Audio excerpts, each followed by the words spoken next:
Wow, thank you very much. That was amazing, beautiful. And thank you so much for that intercessory prayer. I always feel like I need that. And whoever picked the song this morning, will your anchor hold in the storm of life? When the clouds unfold their wings of strife, when the strong tides lift and the cable strain, will your anchor drift or firm remain? We have an anchor that keeps the soul. Steadfast and sure while the billows roll. Fastened to the rock which cannot move. Grounded firm and deep in the Savior's love. It's the perfect song for the sermon this morning. Whoever picked it, thank you so much. I know the Lord is working. Making all these little things come together for us this morning. Let's pray. Let's bow our heads for prayer. Our Heavenly Father, we thank you so much for your Son, the Lamb, who has risen up, who's our hope, who's our salvation. We love to talk about, Lord. And we thank you for that hope. We know that difficult times are coming and we need to keep our eyes on Jesus so we can get through these times. Pray that your Spirit will be here as we worship this morning. In Jesus' name we pray. Amen. Did you see that?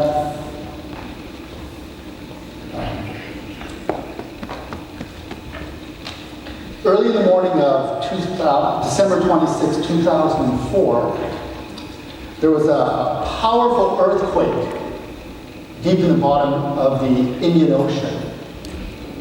And that earthquake was one of the largest we've ever recorded, 9.1 megawatts, or 9.1 on the Richter scale. It was this powerful, powerful earthquake, and yet most people were blissfully unaware that it even happened, because it happened early in the mornings. And if we go to the next slide, we'll see what happened when the tourists that morning got up on the island of Sumatra and nearby islands. Can you see that? They found something very curious. The ocean had pushed back from the place it normally was, and they could see way out into the shore there, way out into the ocean. And so the tourists ventured out. Wow, this is amazing! Look at all these things that we could see on the ocean floor. And they ventured out as the ocean retreated back further and further. But what they didn't realize was that this ocean was about to come back. If you see, this is a real picture. Go back one for a second. You see this lady. She's running out there because she's coming to the realization that something terrible is happening. And if you see the next picture, you'll see what it is. She's running because her family's out playing in the surf. And she's realizing that this massive tidal wave was coming at them. And unfortunately, these are real pictures. And they didn't survive. They didn't survive that onslaught of those waves coming at them. And we know the story. The waves came through, and you see, I'm sure you've seen pictures of it. It came through and it washed away villages and towns and houses, and washed away the people. And in its wake, it left this devastation. You see in the next slide. It's incredible how much power that ocean had. Wiped out everything in its path. My son actually went to Japan in 2012 as a missionary. It's the second time there. And he saw the wake of the tsunami disaster that happened in northern Japan as well. And very similar. It just came and just completely washed away whole communities in this powerful earthquake. In 2008 there was another earthquake. There's another massive tremor. It was a powerful earthquake deep inside the financial system. You see, our financial system, one of the real pillars of the financial system is real estate. It's the homes we live in. Banks all lend against these real estate values. And in 2008, something happened, and it shook the foundation because it collapsed the prices of our homes. The things that we rely on so much every day for value, all around the world, those prices were falling. And along with it, the price of the stock market went declining, And major firms, Lehman Brothers, some of you might have heard the name, a major Wall Street firm collapsed under the weight of that financial crisis. The whole economy, the whole world financial system almost ground to a halt. But then this man stepped in, along with a bunch of other central bankers, and tried to stabilize it. You may recognize the face. That's the chairman of the Federal Reserve of the United States. He came in and he's brought in $800 billion to try and stabilize that financial system. But he didn't stop there. He went on and he continued to inject money into the banks, into the financial system. And to date, he's put in over $4 trillion into the financial system to try and keep it going, and trying to support the illusion that all is well. You know, and all the central banks in the world continue to do the same as well. And for a lot of people, it seems like, you know, especially the wealthy, it seems like everything is back to normal, all is well. But like that tsunami that we saw, is this something that the cracks in the financial system, the tremors in the financial system have created this tsunami? And it's only reared back. It's only stepped back a little bit right now, and it's waiting. You know, in the last 5 years, it seemed like that tsunami was about to hit again, and the central banks just beat it back with more debt, with more money that they injected into the system to try and hold back that tidal wave. But there's going to come a point when they no longer can do that, where they can no longer hold back that tidal wave. And then are we coming to that point soon? Now, 3 years ago, I had the opportunity to come here. I can't believe it was 3 years ago. I had a chance to do a seminar. We talked about the financial crisis. And, you know, the things seemed dire back then. But 3 years have passed, you know, and here we are. We're still going to work. We're still paying our bills. We're still sending our kids to school. You know, are things really better? Are things back to normal? Or what does the future hold? That's what I want to talk about this morning. I don't know how many of you were here the last time I was here. A few of you I recognize. Let me just recap a little bit about what we talked about last time, and we're going to find out what's happened a little bit more recently. If we could just go to the next slide. Oh, sorry, one more slide. So, since I've been here 3 years ago, a lot has changed, and one of the things that's changed for me, I've changed my job, and I've also written a couple of books, as Pastor Smith had mentioned. The first one, The Financial Crisis in Bible Prophecy, talks about the prophetic foundations for understanding the financial crisis. And that was out a couple of years ago. And then this new book I've written is called Endgame Economics. And this one I'm really excited about because I wrote it for an audience outside of the Seventh-day Adventist Church. And I've been trying to share this with other Christians. And you know, the reception has been wonderful. It's been amazing. I'm currently on an internet radio program as a guest every week and talking about these various topics that I'm going to be talking to you about. It's like giving a Bible study, a 10-minute Bible study almost every week. And the host of the show he's not a Seventh-day Adventist. He's a member of the Tea Party caucus in Texas. But, you know, as I'm sharing these truths with him, and as he's read the book, he's like, yes, I understand, I accept, I believe everything you're telling me. You know, God has given us this amazing message to give.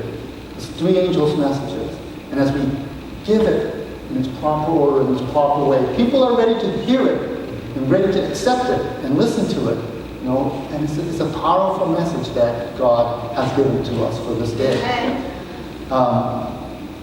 And so I'm excited to be able to share that with other Christians and embrace them as Christian brothers and share with them and together try and revive and reform and come to the place that God needs us to be. But so 2011, so what has happened in the global economy since I was here last? Right, let's take a quick look. We're going to start with Europe. Now, Europe has been really weakened in terms of the financial status, financial condition, economic conditions. We go to the next slide. This is just the, oops, that's not the next slide. But Europe has been really, really weak. And over the last 3 years, and even the 5 years since the economic crisis has started, they try to get that economy going, but every time they try, it fails, and they keep going back into recession. And right now, it's the third time that they're heading back into recession. And in fact, we just heard from Italy that they've confirmed that they're back in recession, and it doesn't look like the Eurozone is getting out anytime soon. One of the interesting things I heard that's very telling, I always like these anecdotes that tell you what the real condition of the world is, because, on the media they just say, oh, everything's fine, everything's good. Italy, who's just gone into recession, earlier this year they did something to help try and make their economic numbers look better. They decided that they were going to include something else in their GDP number. GDP stands for gross domestic product, right? That's how they measure how well their economy is growing. So, you tell me this, if this sounds like a healthy economy to you. They decided that they were going to put the amount of money spent on drugs, illegal drugs, and prostitution as part of their economic numbers. I'm not making this up, right? I can't make this stuff up. The truth is stranger than fiction. So it's true. They did that. So has the United Kingdom. And still they're in recession. That is not the sign of a healthy economy, is it? No. So you can see there, these are the Eurozone countries. Bars going up mean that they're growing, bars going down means they're not. And as you can see, there's a lot more bars going down than up. And even the one on the left here, or the right, Germany, who supposedly the strength of the Eurozone, has just seen its economic numbers for the last month. This is from last quarter, but we're seeing that because of the situation in Ukraine, their numbers are starting to struggle as well. In 2012, there was another little crisis. If you go to the next slide, there was a little country in the Mediterranean called Cyprus, right? And they had their own little banking crisis. It seems they had invested in Greek bonds. Was that a good idea? Not a good idea, but they did. And because of that, they heavily invested in Greek bonds, and of course that didn't go very well. And so they were having a banking crisis. And so what did they do? They went to the European Central Bank and said, please bail us out, just like everybody else has done, right? Please bail us out, give us money to bail us out. And the European Central Bank said, okay, but before we bail you out, you have to take some of your depositors' money and use that as to shore up your business. Right? Your depositors' money, that sacred money that they're supposed to be keeping safe for their customers, they decided that they would take about 8% of it, they took from their larger depositing customers, and they used it. And that's the model now that the European Central Bank has adopted. And they coined a new phrase for it. Instead of a bail-out, they called it a bail-in. So the bail-in now has become the model for financial institutions, not just in Europe, but around the world. And you say, well, wait a minute, that can't happen in Canada, right? Well, if you go to the next slide, we just heard this week in the news that the Canadian government is now considering bail-ins for Canadian banks. So next time there's a financial crisis, and if any of the Canadian banks are struggling and need a bailout, they're discussing about the possibility of taking our deposit money to shore up the banks. Is that the sign of a healthy economy? No. In Canada, when I heard that first, and I actually heard about this much long, this has actually been around for about a year now. I was very shocked. But now it was kind of rumor back then, but now it's actually been confirmed by the finance ministry that they're in discussions about a bail-in, even in Canada. So Europe is in trouble and continues to be in trouble. What about Japan? Let's go to the next slide. Japan, there's some three numbers for you here. Okay, the first number, that's what a quadrillion looks like. Okay, that's 1.02 quadrillion yen. That's how much debt the Japanese government has. And when you start counting debt in quadrillions, I think that's time to start worrying, right? They've got twice as much debt as they have in the size of their economy. 50%. 50% is the amount of their tax revenue that goes towards debt service. Right? So 50% of all the money that the Japanese government collects is used to service their debt.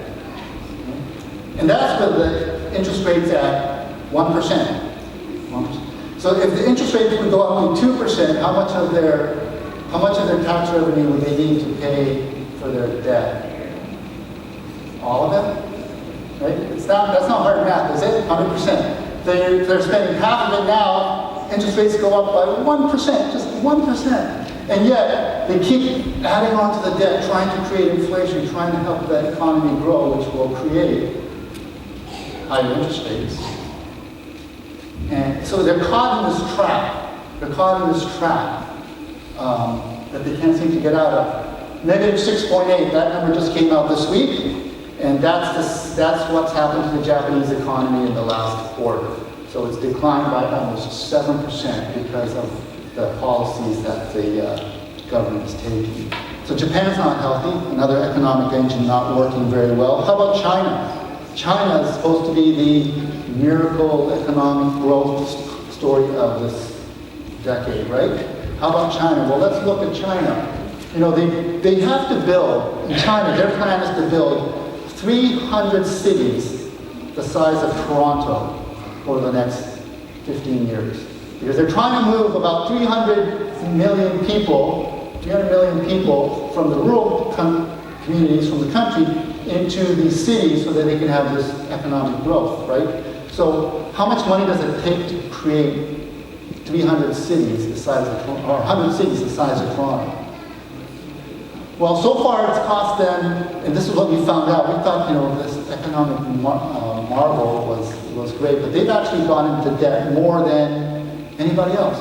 $15 trillion of debt is how much they've amassed trying to build these cities. And the problem is that the people can't afford to live in their cities yet, right? They don't make enough money to live in these amazing, beautiful condominiums and cities that they've built.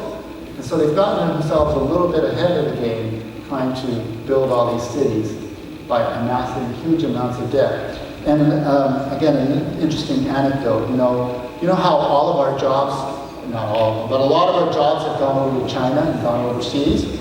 Well, guess what China's doing? China is struggling to try and keep up their profits as well. So they've started exporting their jobs overseas as well. And now they're setting up companies in places like Ethiopia and the Sudan where they find cheaper labor. Right? Imagine, it just boggles my mind. It's like we always think, oh, China, that's where the cheap labor is. Right? Now they're moving those jobs over to Africa, to Ethiopia, because they're trying to maintain their profit margins. Right? It's like this vicious cycle, that this treadmill that we're on. What about, well, let's bring it closer, the United States. Okay? So we keep hearing everything is much better, the economy is moving better in the United States, right? And yet, the reality is something far different than that. We've been told that the unemployment rate is going down, right? It's gone down quite a bit since the start of the financial crisis. We're down to about 6.2%, is what we're being told. But is that really true? Is that true? Well, you know how they're getting the unemployment numbers down? Well, there's a few more jobs being created, but what they're doing is they're just not counting the people who've stopped looking for jobs. They just stop counting them, right? Well, you haven't looked for a job in 2 years? Okay, we're going to count. We're not going to count you anymore. There's actually more people, and they call it not in the workforce. There's actually more people not in the workforce than there are with full-time non-government jobs. There are more people not in the workforce. And this picture tells us what the problem is here. This is the U.S. civilian workforce participation. This is an actual number of people actually working, right? And what you can see is that it's been declining since about the year 2000, and it's continued to decline. You know, it's at the same level as it was in 1978.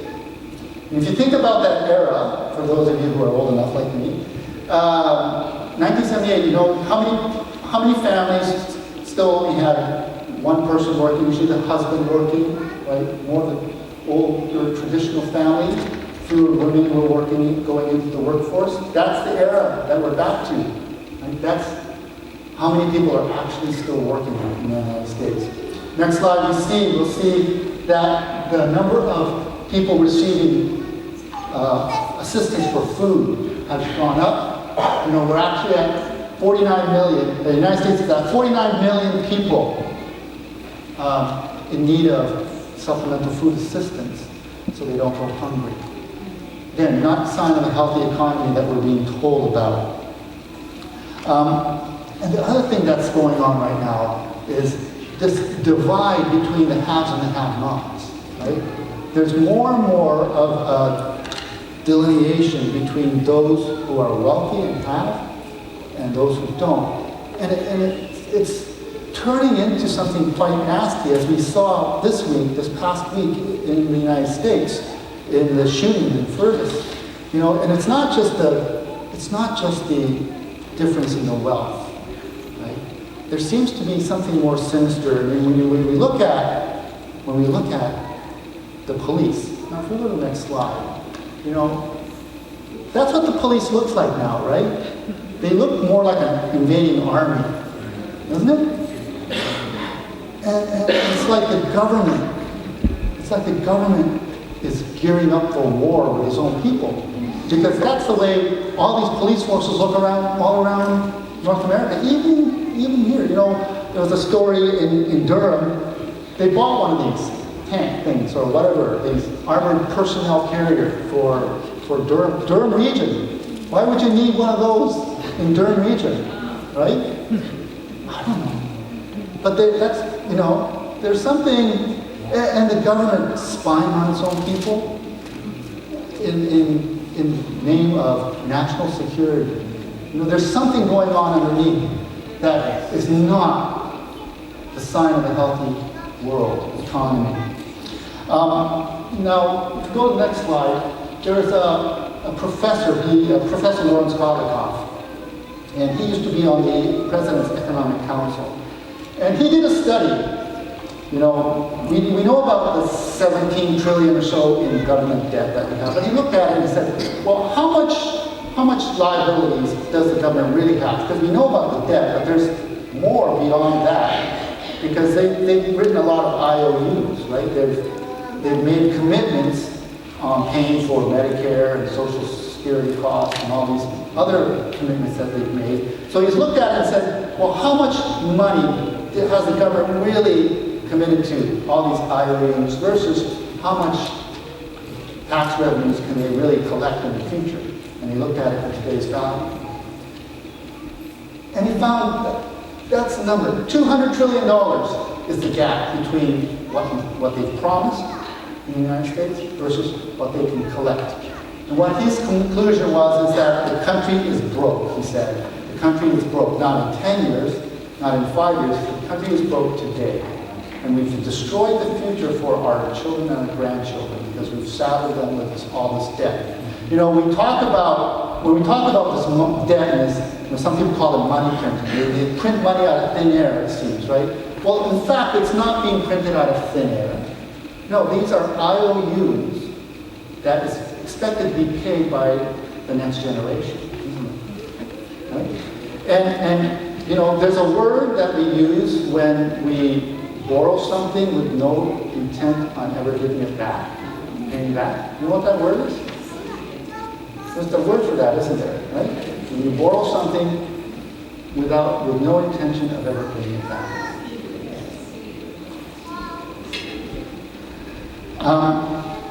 And the next slide, please. So here we are, 2014. The stock market is at all-time highs. Yay! Right? Is that helping you out? You feeling better? Feeling richer? No? The wealthy people are feeling much richer, but the rest of us are there. And you know, this is the pattern we've seen over the last 10 years, right? We've had these bubbles and we've had these crashes. Bubbles and crashes. Now we're up there, and they want us to believe that everything is fine. Well, yeah, keep investing your money, right? Everything is fine. Just to ask you to use your common sense. Now, when I was here again 3 years ago, we talked about the reasons, the biblical reasons to help us understand why all of this is happening. Does the Bible predict a financial crisis in the end of the world? We know that there's going to be trouble. Jesus said there's going to be all kinds of trouble in the world. But what about specifically about a financial crisis? So let's open to Habakkuk, the book of Habakkuk. Habakkuk chapter 2. Habakkuk chapter 2. And you know, Habakkuk said, write the vision and make it plain on tables, because he who read it may run. The vision is yet for an appointed time, and at the end it will speak, he said. Verse 5, indeed, because he transgresses by wine. In Habakkuk chapter 2, verse 5. Indeed, because he transgresses by wine, he's a proud man, does not stay at home, he enlarges his desire as hell. He's like death and cannot be satisfied. He gathers to himself all nations, and keeps himself all peoples.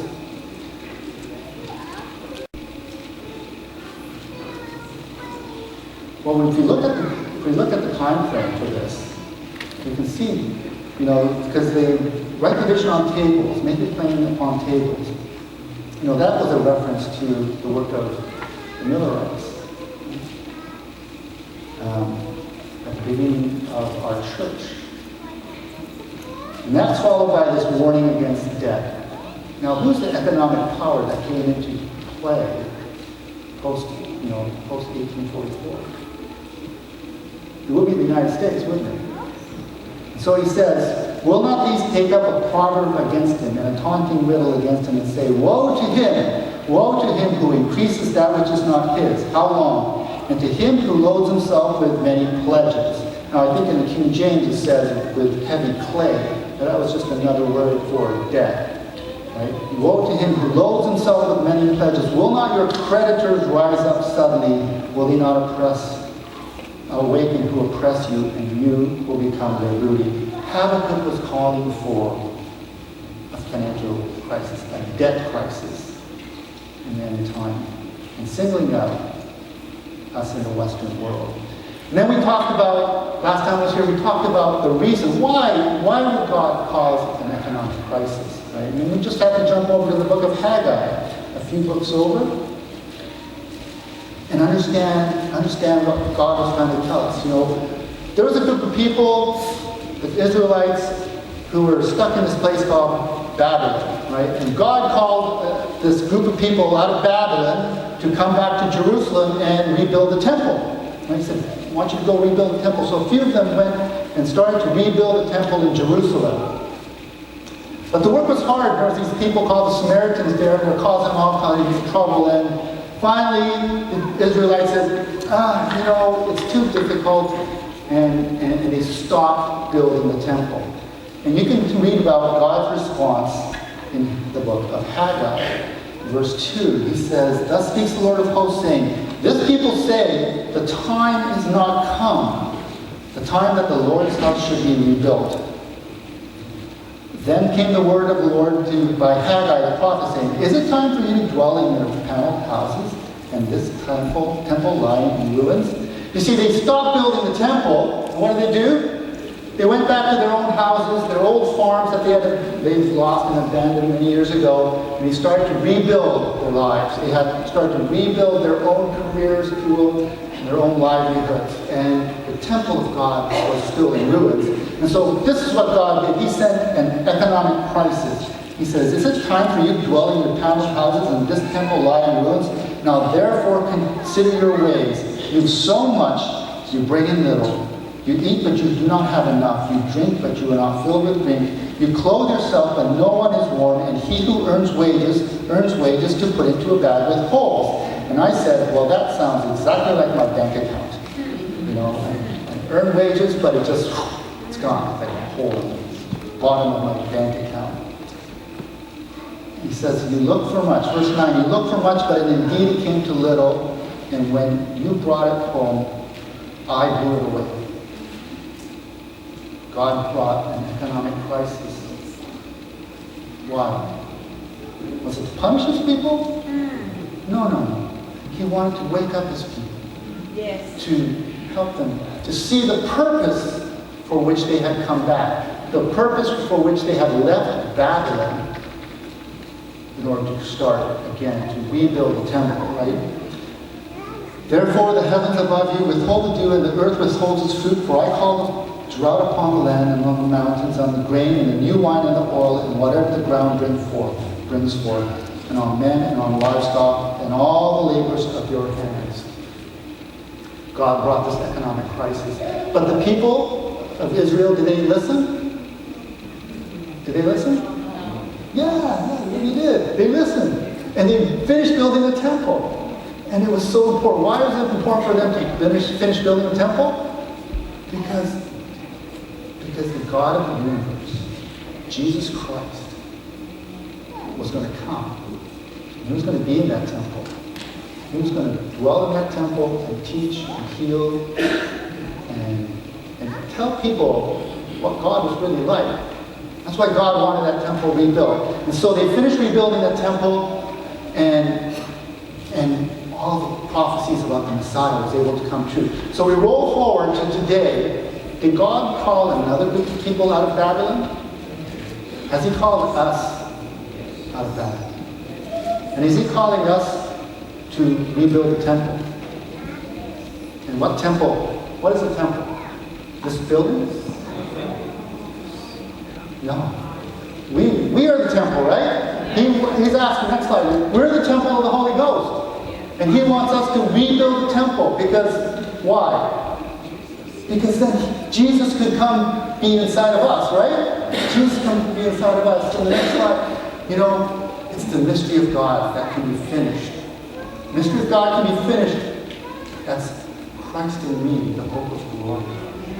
Christ in me, the hope of glory. So that's why there's going to be a great economic crisis. We're headed that way. We can see it in the economy. We can see it, what's happening in the world politics and all the problems that we have in the world. But we understand why. See, the rest of the world, they don't understand why. They think it's, they think if they don't know about God, they think it's just world politics. If they do know about God, some people think it's God punishing them or something. But it's not. It's God trying to wake up his people to get the work done that he needs to get done. It's been 3 years, again, since I've been here, and I talked about that. And yet, in those 3 years, things seem like they've gone along fairly well. No problems, maybe, for most people. And for those of you who are struggling, I pray for you. I pray for those who are struggling, because I know the heartache that it can cause and the problems in the family that it can cause.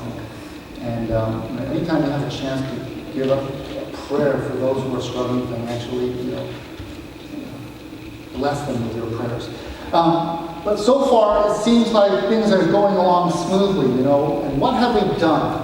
What have we done in the last 3 years while this economic crisis continues to brew? Have we, as a church, have we moved forward? Have we prepared more? Have we worked with our families and drawn them closer? Have we gotten them ready for the events to come?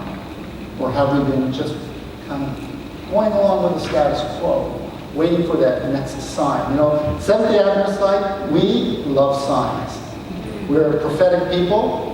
We love to study the prophecies, and we love signs, right?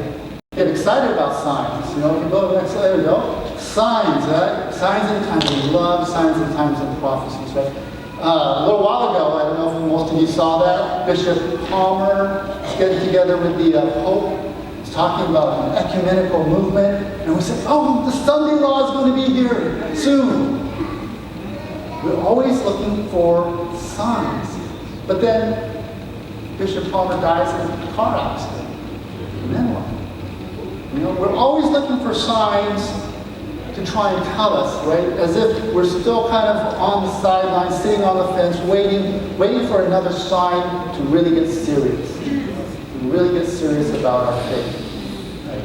We're waiting for that big sign. Maybe the Sunday law. Maybe, you know, when we see the big outpouring of the Holy Spirit, there'll be some magical sign that will alert us and get us going.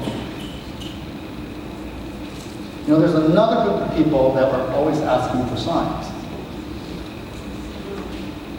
Yeah, you know, they always said, Jesus, show us a sign. Show us a sign that you are the Messiah. Show us a sign that you're sent from God. You know? Did Jesus give signs? Yeah, he many miracles, many signs, and if they studied the prophecies, which they did, they should have seen that he was the Messiah. And yet when the Pharisees came, Jesus said, I'm not going to give you any more signs. I'm not giving you any signs, except the sign of Jonah. And we know that the sign of Jonah is about, you know, Jesus being buried in the cross. Buried after dying on the cross. But Ellen White tells us also that the sign of Jonah is also about the preaching of the Word. It is the preaching of God's Word, right? And the Pharisees, they had the Messiah standing in front of them, right? They didn't want to believe in the Messiah standing in front. They wanted a sign rather than believing in Jesus that was standing right before them. Right? Are we looking for a sign? Are we looking for a sign to be ready rather than looking at the Jesus that's standing in front of us, waiting for us to work for Him? Are we always looking for signs? Well, I've got a sign for you, an interesting one. Okay? I love studying economic stuff, so I'm going to give you a sign. That's a very interesting one. In 1925, there was this Soviet economist. His name was Nikolai Kondratiev. And he studied economies and economic cycles, right? And he learned that there was these major economic cycles that happened over history. About every 60 years, these major economic waves went up and down. He called them, you know, spring, summer, winter, autumn, and fall. Right? Spring was kind of when economies and countries were starting to renewal, and then summer was when everything was going really well. Autumn was kind of harvest time. You know, the status quo was ending, and then winter. Winter was economic depression, financial collapse, usually wars, world wars, and regime changes. And that's what happened. About every 60 years, these major things happen. So here's a chart, and I just borrowed this from a company that studies these things, right? And so I didn't alter this in any way, right? This is not my chart. This is a secular company studying these charts to help people with their investing. And the only thing I did was I made the numbers a little bit bigger on the bottom so you can see the years in which these cycles happen. So the first one here you can see was 1789. 1789 was the start of the French Revolution. Start of the French Revolution, we know that the United States as a nation just had begun, and shortly thereafter, what happens after the French Revolution started? It's follow the papacy, right? Follow the papacy. Well, look at, and then so we go to this one economic cycle, and it ends in 1844. Is that number significant to anybody here? Yeah. This is preaching of Miller. Right? And then we go through another economic cycle, and we get to 1896. 1896, well, you look at that and go, well, is that significant? You know, in 1873, which you'll see up on that chart there, 1873, there was a massive financial crisis in the world, right? The New York Stock Exchange was shut down for 10 days. There was a huge stock stock market crash, economic crash, and that led to decades of depression, and the longest depression that the United States has seen. And in the wake of the depression, what happened? Well, people's morality started to decay, the country was falling apart, and so this group of people called the Christian Women's Temperance Alliance, Christian Women's Temperance Coalition, it was. They got together and said, hey, you know what the country needs? They need a common day of worship. That's what they need. We need a common day of worship, and that will help bring this country back together. And so in 1888, they sent a bill to the United States Senate, a bill for Sunday law, a common day of worship. And as we know, A.T. Jones, one of our ministers there, went and spoke against that bill and tried to fight back against the Sunday law that was coming. Ellen White talked about that time, 1888, right? The year was 1888. That was a significant year because, you know, we do talk a lot about 1880, don't we? Is that another significant time for us as Adventists? Yeah. Ellen White says, you know, she felt that the Holy Spirit was being poured out. The start of the latter rain was marked at that point in time.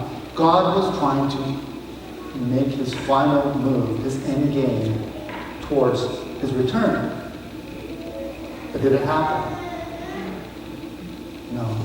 Why? Why did it happen? Well, there's a lot of theories, but at the bottom line is the church wasn't ready. The church just did not prepare and get ready to do the work that God had assigned them to do. Okay? The temple, we did build the temple, didn't finish building that temple, and God had to start. By 1903, Ellen White said, it's too late. It's too late. Why did she mean by too late? You know, because didn't we just have to wait again for another few years and it would come again, time? No.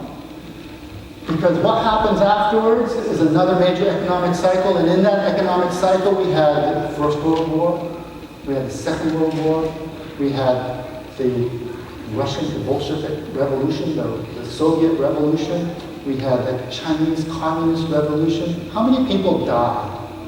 How many people died in all those calamities in the world? And yet, as that economic cycle ended around 1949, there was no way that we could finish the gospel work. Not in those conditions, not in those world wars, in those oppressive regimes. You know, Mao Zedong, and Stalin, and Lenin. You know, that time was not conducive to the spreading of the gospel. And so Ellen White said it was too late. And now we understand why. Because it was going to be another 100 years, maybe, before the condition is right. And so we come to this last one here, and we're into this current economic cycle. We've passed spring, we've passed summer, we've passed autumn, we're into winter. Okay? And again, this is not, I'm not saying, these are secular people, and they can see it. These are secular economists, and they can see it. Here we are. They predict by 2020, that's going to be the bottom of the trough. And what we see is that every time we come to a trough in the first 2 centuries, what happened? A major prophetic event for our church, right? The ending of the 1260 days, 1844, right? And a first attempt by God at his second coming. Those major prophetic events. So what do you think might happen in 2020? I'm not trying to set a date here, okay? Don't go out and say, oh, Brother Tim said 2020. No, okay? But God said what? We should know the times and the seasons, right? It's times and the seasons. Why is it important for us to know the times and the seasons? To get ready. But I think there's a deeper meaning behind times and seasons, right? Harvest time. Is harvest time all the time? Can we harvest all? Who here are gardeners? Any gardeners here? You know, everybody have a little garden? Tomatoes? You know? Can you, unless you have a hothouse, unless you have a greenhouse, Harvest time is when? Summertime. Or it's when the fruits are ripe, right? You can't go harvest when the fruits aren't ripe, right? So, was Jesus trying to tell us something here? You know, we always say, oh, Jesus could come back anytime, right? Maybe he could, but the harvest might not be so rich. And if God is waiting for a rich harvest, which we know he is, would he not wait till the harvest is ripe? Right? And we know from that chart that the times of harvest, the times when people are ready to hear, when they're worried, when they're scared, when they don't understand what's going on, those are the times of economic winter. When things are collapsing around them, they want to hear something that's going to give them hope, right? That's going to tell them something that they didn't know, that they can latch onto, your anchor hold in the storm of life, right? That's the message they need to hear, and they're waiting to hear that from us. Yes. We have the truth. We have the message. Yes, true. What are we doing with it? What are we doing with that message? Because people are ready to hear it. People are ready to hear it, and we need to spread that word. Amen.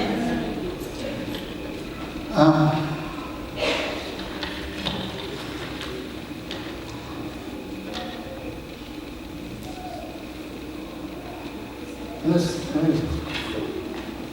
me get a little closer to home again. Go to the next slide for a second.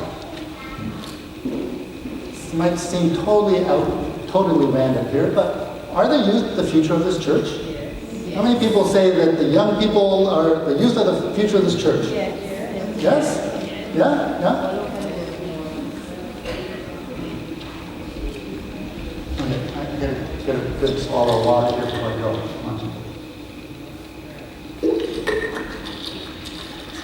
Okay, so I have to reject that totally. I reject that totally. The young people are not the future of this church. And why do I say that? What are we telling our young people when we say that they are the future of the church? We're going to send them off to finish the work. What are we telling them? Are we telling them am I telling them that I'm not capable of finishing the work? Am I saying to them, I'm not willing to make the sacrifices necessary to get the job done? Lord have mercy, right? Am I telling our young people that, I'm too busy. I've got my job. Hey, I'm trying to put you through university. Come on, right? I'm busy with my life here on earth. And so I'm going to train up my children. That's what I will do. I will send my young people to finish the work because I'm too busy. Important things, mind you, but I'm too busy to get that job done. So yeah, the youth are the future of this church. Is that what we're saying? Because, the irony of the situation is this. We saw that we've saddled our children with enormous amounts of debt, haven't we? Because of all of the spending that we've done to the government, to the debt. But now we're saddling them with our spiritual responsibility too. We're saying, you can go finish the work because I'm not going to. Is that what we're saying to our kids? I think that's what they're hearing from us because, they're leaving our church. Are they not? They're not buying into what we're selling. Why is that? Is it because they don't see in us an example of someone living as if Jesus is coming back soon? They don't see that example in us, so why would they believe it? They don't see it, right? They're growing up just like us. Remember the song? I don't know if anybody's knew the song. There's a song called Cats in the Cradle. Remember that song? It was back in the 70s, maybe you do. Cats in the Cradle and the Silver Spoon, Little Boy Blue, the Man in the Moon. Remember that song? When you coming home, Dad? I don't know when, but we'll get together then. Right? And at the end of the song, what does the man realize? He says, The boy didn't have any time for him when he grew up. He said, "You've grown up just like me." Will our children grow up like us? And will my children say, well, the youth of the church are the future of the church. We'll raise them up to finish the work. And then their children will say, their youth of the work, the youth of the church is the future. Where's the stop? Where's the stop? Where's the buck stop, as they say, right?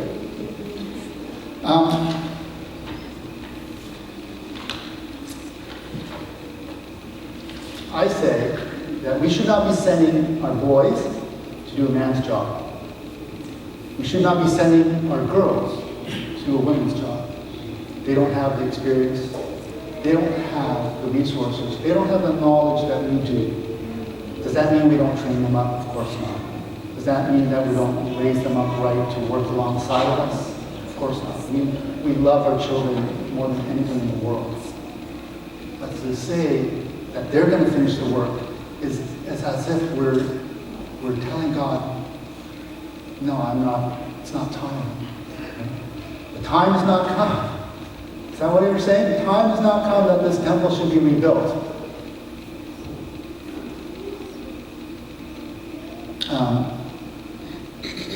Because do they see us working for the kingdom, or do they see us kind of settling in for a nice long haul here on this earth? What do they see? What do they see when they look at us? We're having a men's ministry retreat at Camp Frenda. We're going to be actually talking about this very same topic. And we don't have a lot of time today to get into more details. At that retreat, we're going to sit down and we're going to talk about what are some of the real practical ways that we can demonstrate to our kids, and we can lead our children to these difficult times, these economic crises, these challenges that we're about to face. How do we tell our kids? How do we get them on board? Right? End of September, so I'm sure you'll be seeing more flyers out. I have some flyers about the retreat if you're interested. But we're going to get together and we're going to talk as men, right? Priests of the family. We're going to talk and see what can we do. What can we do to be in this world but not of this world? So the harvest time is now, and it's time to harvest our children and our families and our neighbors and our workers, co-workers, and to get them ready. But so much of the church is still saying, time's not come. The time isn't come. And God is saying, is it time for you to live in your paneled houses in this temple lying in ruins? He says, you think you are rich and increased in goods, but you don't see that you're wretched, miserable, poor, blind, and naked. I counsel you to buy me gold tried in the fire. We know that text, right? We know that text, the message to the Laodicean church. Well, what does it mean to buy gold tried in the fire? How do we do that? How do we go and buy this gold tried? What is it? What is this gold tried in the fire? Is it hardships? Is that what that means? We go through some hardships and God will purify? Maybe. Gold tried in the fire. Is that purifying ourselves? Getting rid of all of our sins? Is that it? Part of it.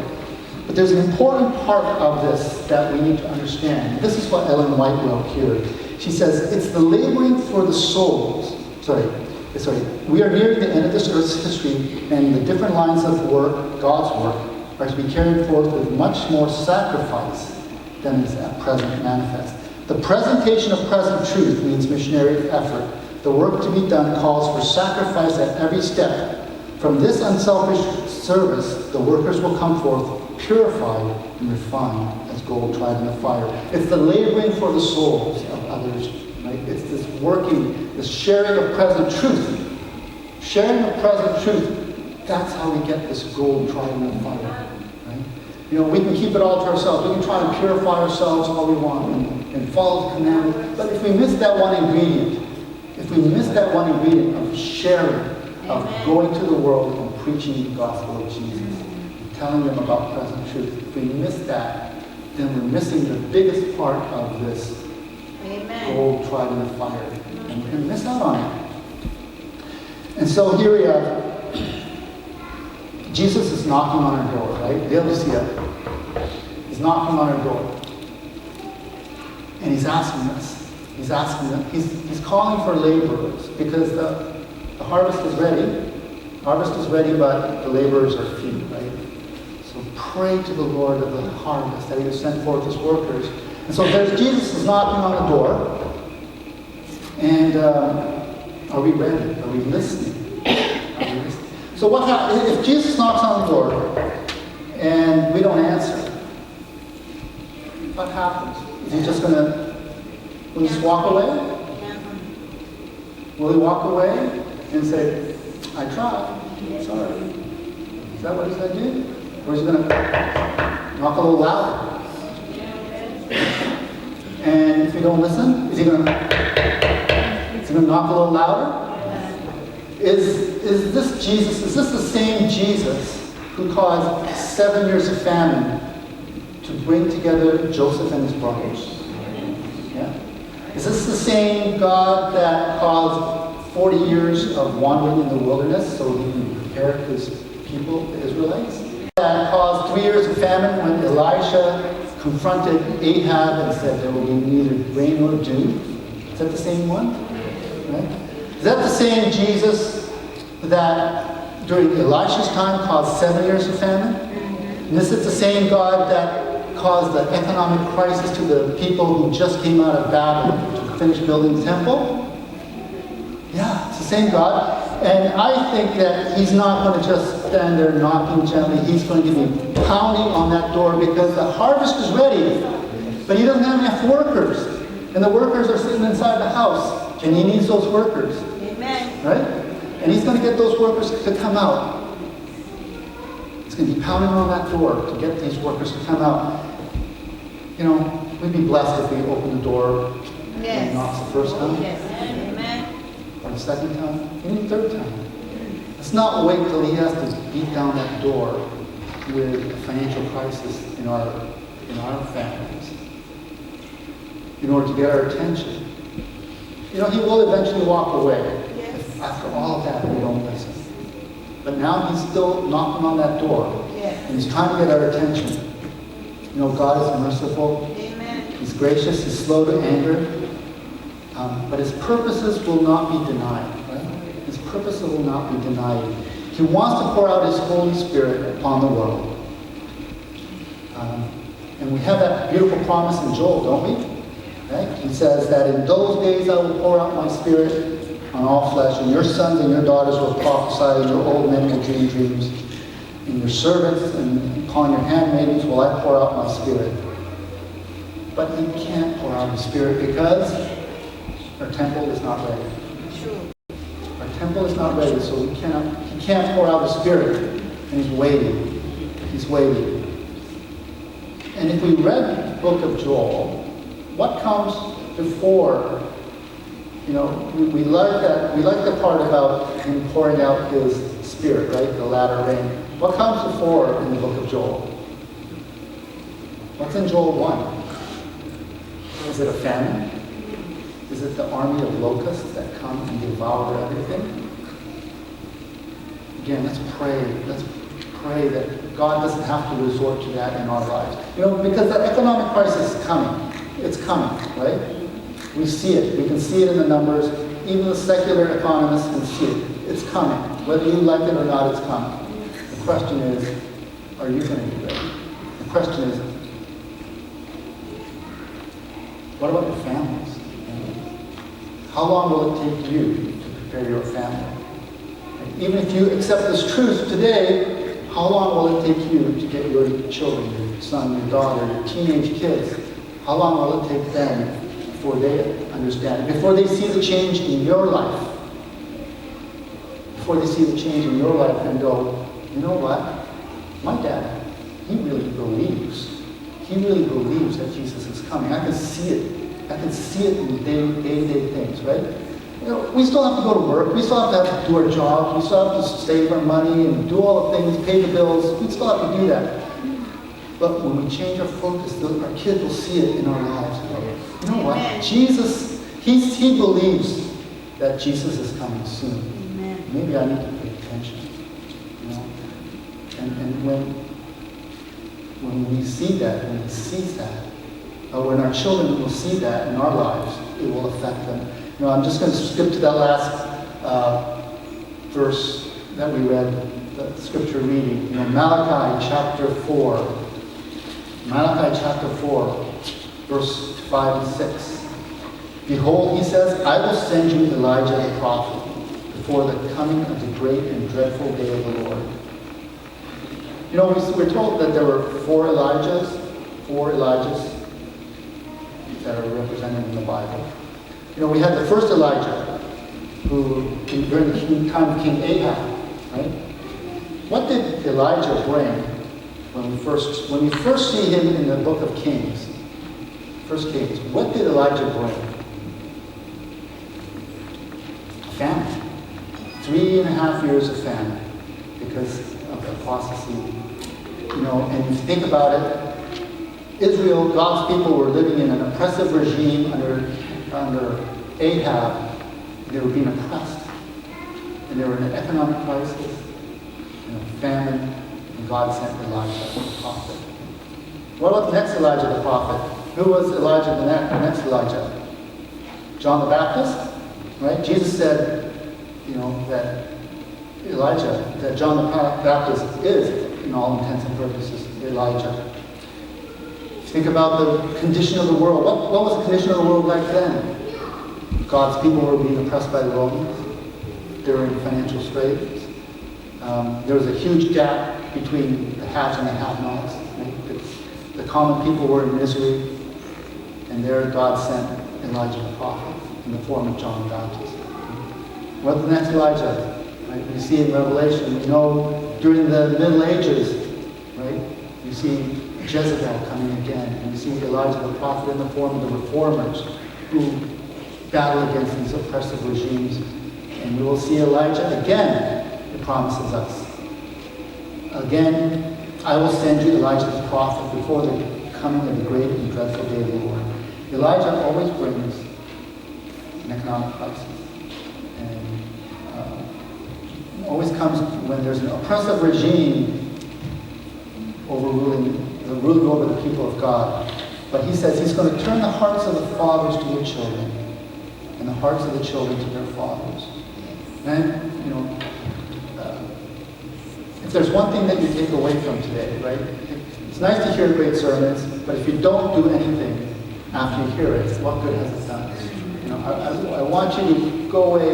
I don't want you to go away. I want you to go home and think about one thing can you change in your life today? And if there's anything in your life today that you might change, I ask you to change this. Hearts of the fathers to the children. There's a lot of busy work we have to do. We have to go to work. We have to pay the bills. We have to look after our church, family. But only the fathers and the mothers can look after their children, right? Turn your hearts to your children. Raise them up well, so that they'll be standing beside us when we finish the work together. Right? Do something, right? If you're not having prayer with them, if you're not doing Bibles, if you're not having devotion, something, just a little thing to get you going back on that step closer and bring your children closer to God, because the time is coming. The time is short. How much time will it take you to get your children to listen and to show them, to demonstrate to them that you love God and you believe that He is coming soon? It takes some time. And you can't force them, right? You can't force your children. Yeah? It takes time for them to see the evidences in your life. The evidences in your life that's going to change them, to make them believe that you believe. Like they have to believe that you believe. And when that happens, the hearts of the children will come back to their fathers. Amen. And that's my prayer. Make a little difference today by changing the hearts of your children today. That's my prayer. Let's bow our heads in prayer. Heavenly Father, Lord, we thank you so much that you have given us your word, and it is sure, and we know that it never fails. And Lord, we are so unworthy because we have failed you time and again. And though we have failed you, you continue to knock on our door and ask us to do your work. And Lord, we pray that you will help us answer that call. We don't have the strength in us to do it, Lord. Please set your Holy Spirit in us to cleanse us of our worldliness and our selfishness. And help us to answer the call for workers in the field. Because the harvest is truly plenty. Yes. And we know that we need your workers out there.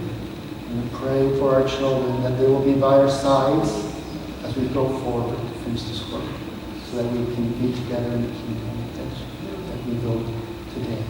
This is our prayer in Jesus' name.